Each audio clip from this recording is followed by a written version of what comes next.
Our friend Luke at the top of your screen, he's playing Azorius Spirits, and Austin is at the bottom of your screen playing Rakdos Midrange. Sort of the boogeyman of the format right now. Yeah, Boogeyman at the format had the lowest conversion rate of all of the decks wild. at the RC. So, dude, good luck to both of these players. So one of the things that the RC did that I thought was really interesting was that it sort of had the players isolate 2 cards that they thought were most emblematic of the deck.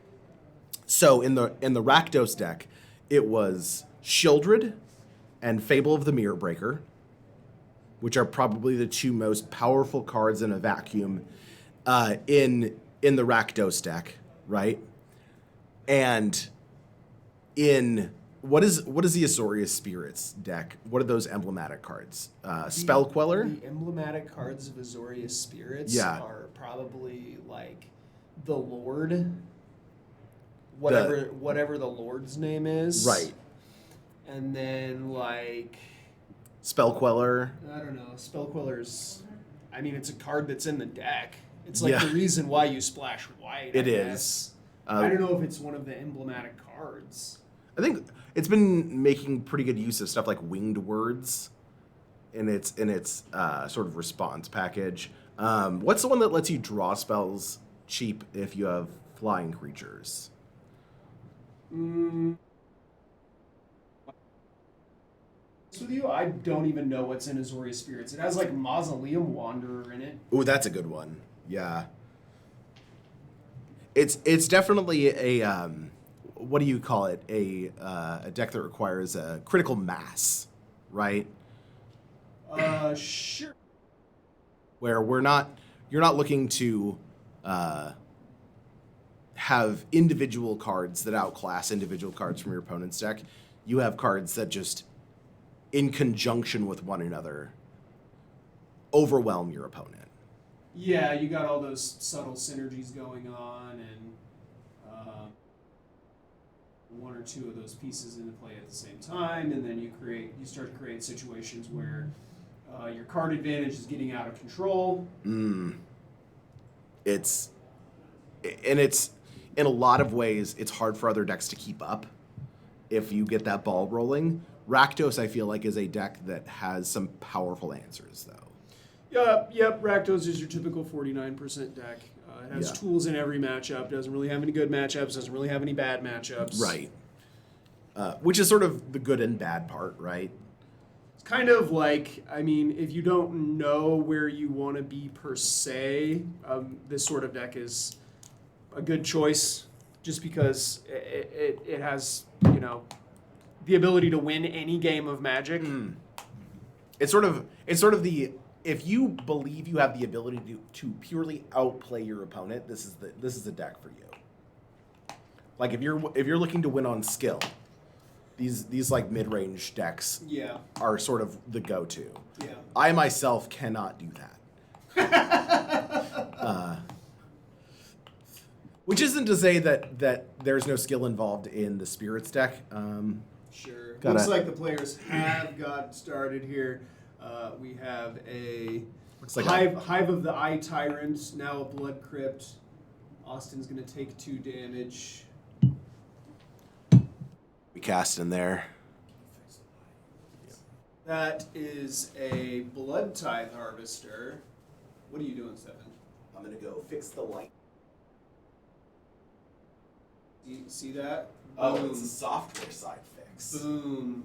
Dundee. Little look behind the Blood Tithe Harvester, now a Rattle Chains. I don't know. Rattle Chains might be the... Is that a good emblematic card? It might be an emblematic card.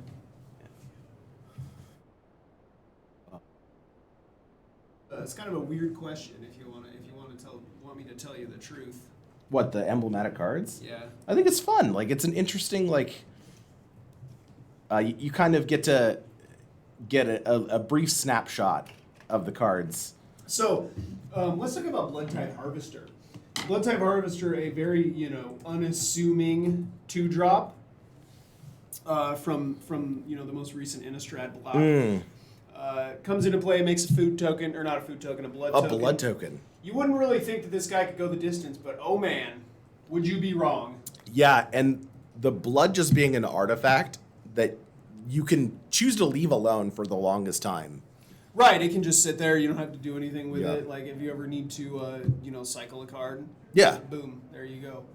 Yeah, and it's sort of there's some like undesirable redundancy in Pioneer in some ways, like with legendary creatures especially. If you have multiple Shieldrids in hand, just pitch in one so that you can get a fresh card. Yeah. Oh, gross! That art is horrendous. It looks like 30 Days of Night. So a Fatal Push is going to go after this Spell Queller here, and that's going to get countered by Rattle Chains. Nice. Yeah, this is that creature-based. Oh, we got a Mutavault just getting in. Being able to utilize your threats as removal or as like protection, not removal, but protection or counter magic. Yeah. They're just doing double Azorius duty. Spirit's very, very tempo-centric deck in this format. Most of your creatures have flash. A lot of them do things when they come into play. You can really throw your opponent off. And flying too, right? Like Yeah, evasion as well. I think this has a pretty decent matchup with Rakdos Midrange. Again, Rakdos Midrange, one of those decks where it's very dependent upon what they draw and what you draw and how well you play. another Mutavault coming down for Austin. Does Rakdos Midrange typically play a bunch of Mutavaults? That's a good question. I didn't think so. Maybe they do. I think he just drew a bunch of them. Here's a Shieldred. This card is the best card in the deck to me. It's the stabilizer. I can understand including the Mutavaults from the perspective of like always wanting to have something to do with your mana. Sure. Like it's. I was just wondering if there's not some sort of innovation in his deck list that makes these cards good. Can we look at Austin's deck list? Yeah, absolutely. Let me pull this up here.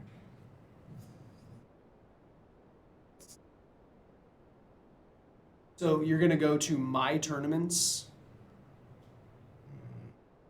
Go to the profile. Okay. Go to My Tournaments. My Tournaments. Your tournaments. It says your tournaments. And then, So 2 Mutavault's going to get animated. We're going to come into the red zone 8 here. Looks like Luke is just going to take that, taking him down to just 5. where's my list? Yeah.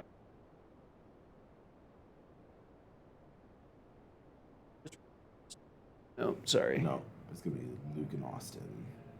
Yeah, but it's not under the Pioneer player's name. Oh, Oh, are they not in there? They used paper deck lists they did today. paper deck lists That's today. rough. Oh, yeah. So oftentimes the Rakdos deck will just use a lot of Den of the Bugbears or Yeah, he had the Hive of the Eye Tyrant in play. yeah. It sort of depends on what the deck's trying to do. A lot of times we're just going to try to curve out pretty smoothly into Shieldred, but I think Luke definitely just had too much pressure there. And Shieldred not being able to block any of the flyers sort of leaves him in an awkward position because he just had too many threats in play.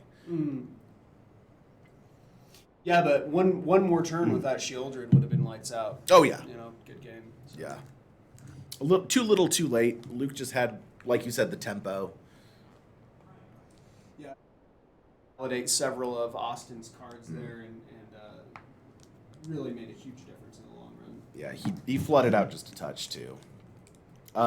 Yeah, so like I said about having mana sinks, one of the cards that Rakdos has been running recently is in some builds is Misery Shadow, which is the shade that you can pump. Yeah. Like that card's insane. So going into this next, we're probably going to see some amount of Rending Volleys coming in. One mana instant, 4 damage to a white or blue creature can't be countered.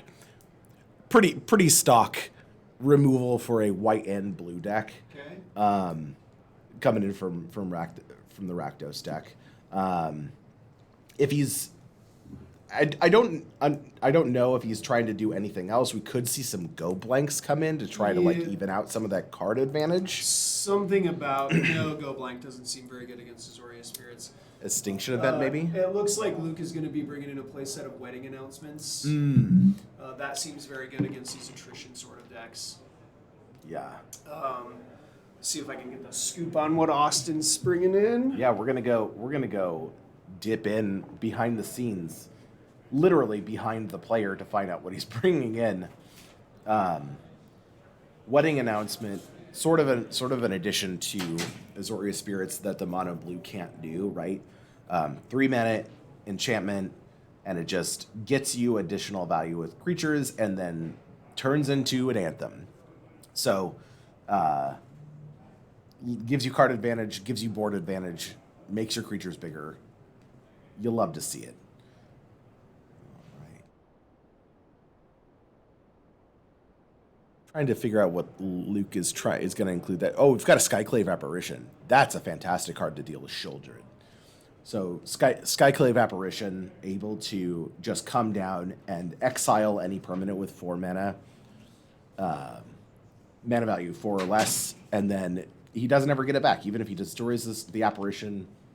So Austin has brought in 1 copy of Rending Volley, 1 copy of Languish. Languish, interesting. 2 copies of Duress. 1 copy of Abrade. Duress is an interesting include. There's especially against a creature heavy I think that might be a nudge towards Wedding Announcement. Okay. I believe Wedding Announcement is just kind of like a very, very good card. And so Rakdos anticipates it, and being in red-black, they don't have a clean answer to Wedding Announcement. Oh, sure, yeah, enchantments. So Real trouble. Probably just some, knowledge of the format there coming into play. Yeah, and Luke bringing in Skyclave Apparition, clean answer to Shieldred, and the wedding announcements, like we said. Just the ability to grind a little bit easier, some level of inevitability, and then the anthem really goes ham if you can flip it.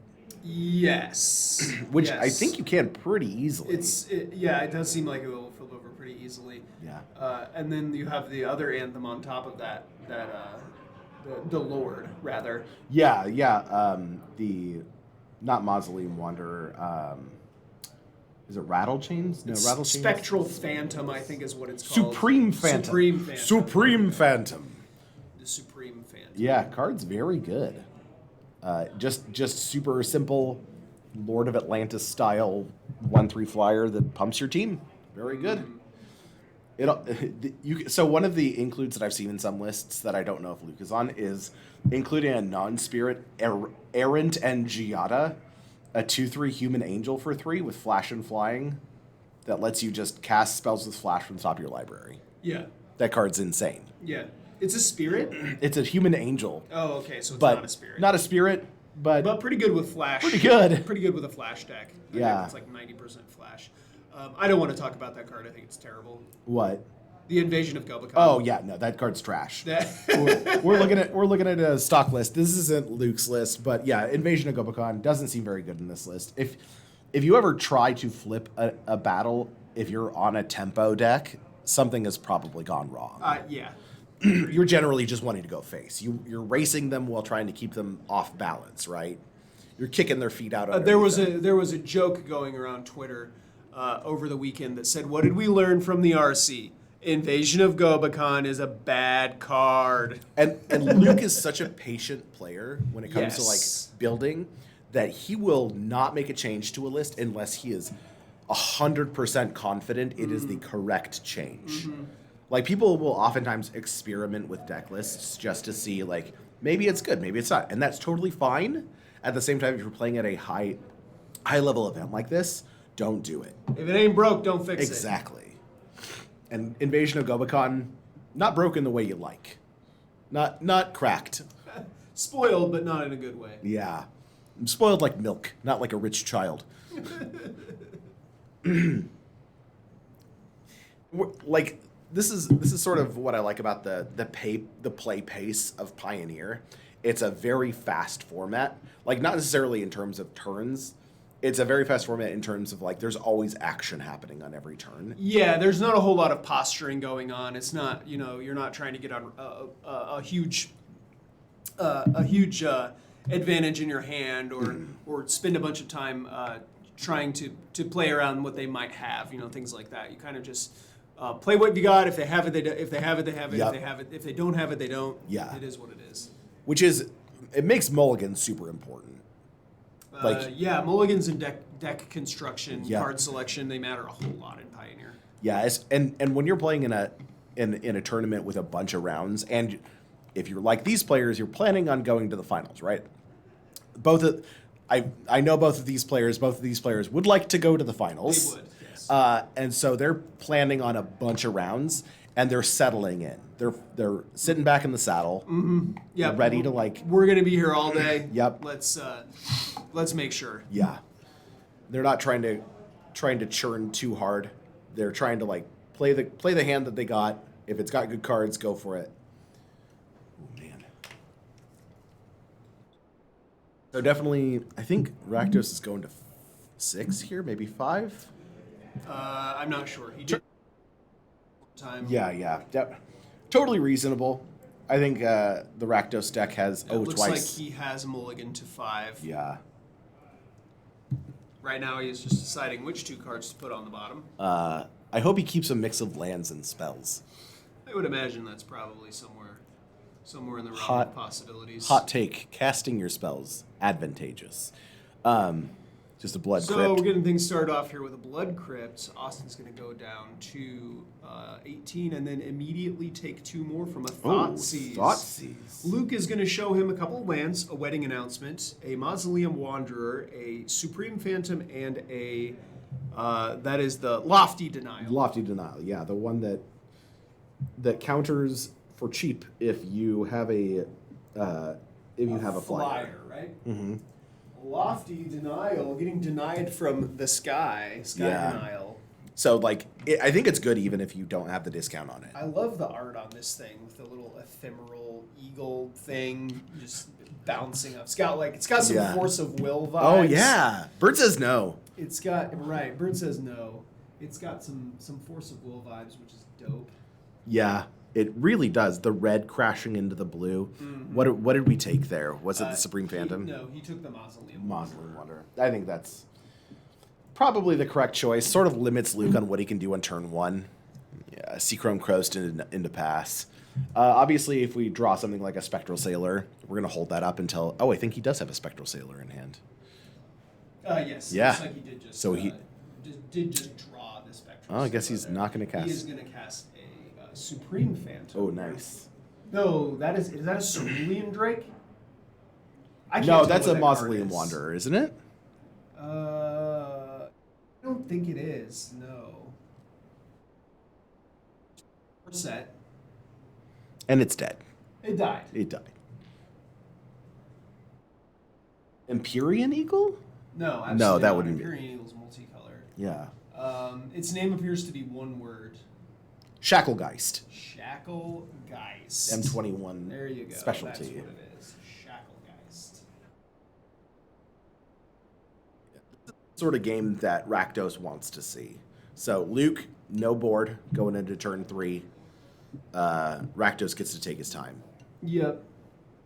Blood Tithe Harvester. Gonna hit the battlefield here. We got a blood token coming. Pass back to Luke. Yep. Luke's got his 3rd land, and is it wedding announcement time? I think it might be time. Are we getting married? Fun fact: I did give Wedding Announcement the card as a gift to a couple that got Oh, married. that's adorable. Here is a Supreme Phantom. Yeah, it was Jake and Chrysalin got married a couple years ago, right after the release of this, and I got them this card for their wedding. That's adorable. Yeah. Are they Magic players? They are, yeah. Okay, perfect. So it wasn't me just like randomly handing them like I a would wedding. totally give not Magic players Magic cards. Oh yeah.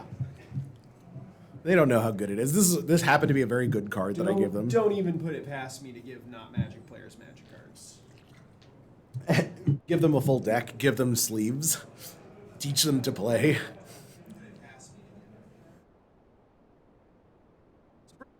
I'm gonna hit the red zone here. That'll knock Austin down. Yeah, to just 15. And here is. Is that a token of some kind? He played the wedding announcement. Oh, so this this is the human. Oh, token that's the wedding human. announcement makes. It's so shiny.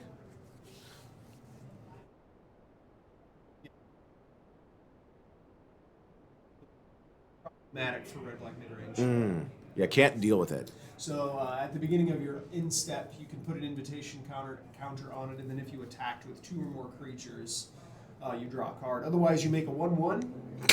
So it's draw a card or make a 1/1. And then if it has 3 or more counters on it, you flip it over. On the backside, it is a Anthem. An anthem. Yeah. Gives all your creatures +1/+1. It's Here is the with the flashy guy. it's What's his the name? Spectral Sailor. They have the anime I own a copy of the anime version of this card. Wow! Yeah. Look at you go. And we've got a Heartless Act is going to take out the Supreme Phantom. I'm going to pass back to Luke here. there is so much removal in this Rakdos deck. That's kind of what it is. Yeah, just removal.deck. Looking to until they can get out of control with something like a Shieldred and you can't come back. Yep. Sailor are going to hit the red zone, and here is the second Oh my copy of God. Wedding Announcement. So he's going to be able to draw 2 cards at end step. And he's not even putting counters on these. He's just drawing cards off of them. Should one of those announcements have a counter? Never-ending stream of card advantage. There's just so many words on this. No. So you put an invitation counter on it, and then more creatures you draw a card. Are we? Otherwise, you create a 1/1. There's no counters on those. Is Luke not tracking those? The first one should have 2 counters on it. Yeah, he did attack with 2 creatures, unless I'm reading this card wrong. Yeah, he should have an But announcement. maybe it does. I don't. Luke tends to use weird things for counters, like pieces of paper. He's very. He's a mess, and you gotta love him for Yeah, it. I'm gonna tell him he said that. You can tell him that. I hope he watches this. I hope he watches. Luke, you're a He mess, will. bud. I tell him that all the time. Yeah, he should be. So. Oh, pass yeah, back okay. to Luke Yeah, we got the here. tokens. Good, There good, we good. go. Had to borrow some dice. Yep. That Blood Tithe Harvester is gonna do some work. I don't know. Oh, so we got a Fatal Push coming down. Well, it's a 3/2. Like, It's going to take out the Spectral Sailor here. Yeah, I mean, don't underestimate the Blood Tithe Harvester. Yeah. That card can for sure go the distance. The 1/1 going to get in the red zone here. The- Knock Austin down to 12. We'll see what Yeah. the follow-up is here. You got to think Luke's going to use all of his mana as he didn't attack with the Mutavault here. yep. Here is another copy, Supreme Phantom. Oof. Then we're going to go to the end step. So both of these are going to get a counter. The one copy is going to transform, and then we'll have a 1/1 come in. Should have 2 1/1s total, right? Coming in.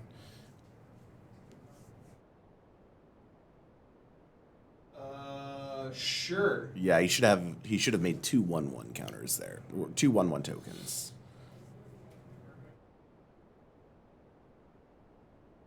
Taking the time to make another token here. Yeah. You can see he's just using a sleeve with a little piece of paper stuck inside of it. For What a his mess.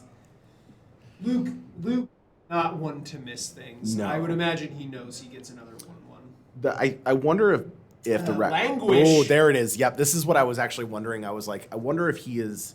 Languish is going to get met by a. What is the name of that card? The counter spell? It is a counter spell. Is it a yes. Geistlight Snare? It is a Geistlight Snare. Yeah. Geistlight Snare going to take care of Languish. We'll pass back here. Yeah. Looks 1 like, mana. Looks like we got 8 coming across. Blood Tithe Harvester will trade with one of the human tokens. Austin going to take 6 and go down to 6. Yeah, those are 2/2s now. So Luke's going to get to draw a card, transform the other one. So now they're 3 3/3s. threes. Oh my god. Like I said, the wedding announcement seems very, very good against Yeah. this deck. And he's just going to pass back with all this open mana. That Geistlight Snare saved him from just reset. Yes, it did. Here's another copy What? of Blood Tithe Harvester. We got a blood token. Yeah, this is if Luke has any kind of bounce spell or tap effect. Oh, he doesn't even need that. This is just lethal. And there it is, bounce so here's effect. a Brazen Bar where he's going to put this Bloodtithe Harvester back into hand. Yep. And he has a Mutavault too. And a Mutavault is going to get pumped from it'll be a 4/4. Yeah. So we're packing it up here. And we are going to scoop these cards. Yeah, what a match. Luke sort of settling back in the saddle. Yeah, pretty clean 2-0 there. Again, I as I said at the beginning, I think that Rakdos' matchup with this deck is not great. But No. Rakdos is kind of one of those decks where you don't have any great matchups per se. Right, exactly. You just kind of play your game of Magic and hope for the best, and you try to play well, and on the other side you don't have any great matchups. You also don't have any bad matchups. Correct. Like terrible ones, I mean. So Yeah, you don't have to dodge anything. Whereas in some cases, I do wonder if he should have taken that wedding announcement with the Thoughtseize though up front. Just I forgot. What did he take with it? it was one of the spirits. I think it was like the Mausoleum Wanderer. He took the yeah, Mausoleum he tried to tempo Wanderer. him down. It's really hard to use a deck like that, to be honest. Yeah. Like, especially when you look at a hand that's like every single card is good. You know, what am I going to get the most longevity out of? And depending upon what he had in hand, if he was sandbagging a couple of removal spells, exactly. if he was sandbagging a couple of removal spells, maybe it is correct to take the wedding announcement and to just deal with the Mausoleum Wanderer on your following turn. Yeah, sure, you're going to get a use out of it, but at least it'll be gone. Yeah, and exactly. You'll have taken care of both cards. Wedding announcement definitely just an insurmountable thing for Rakdos midrange to deal with. Yeah, it's just so you have to spend so much removal. Like even if Luke just does nothing, right? Just gets those tokens. Just gets the 1/1s. Just gets 1/1s. Mm-hmm. That is still often more than Rakdos can handle. Yep. Because you don't want to spend a fatal push on a human. On token. a 1/1 token, Yeah. right? Yeah, I mean it's 3 mana for 3 1/1s, and then they turn into 2/2s. Correct. And then you get another one, and like they stack, so you're getting these 6 3/3s, and it's sort of an absurd amount of advantage. All right, so that was the end of round 1. Yep, round 1 is in the books, and we will be back with more sweet Pioneer action.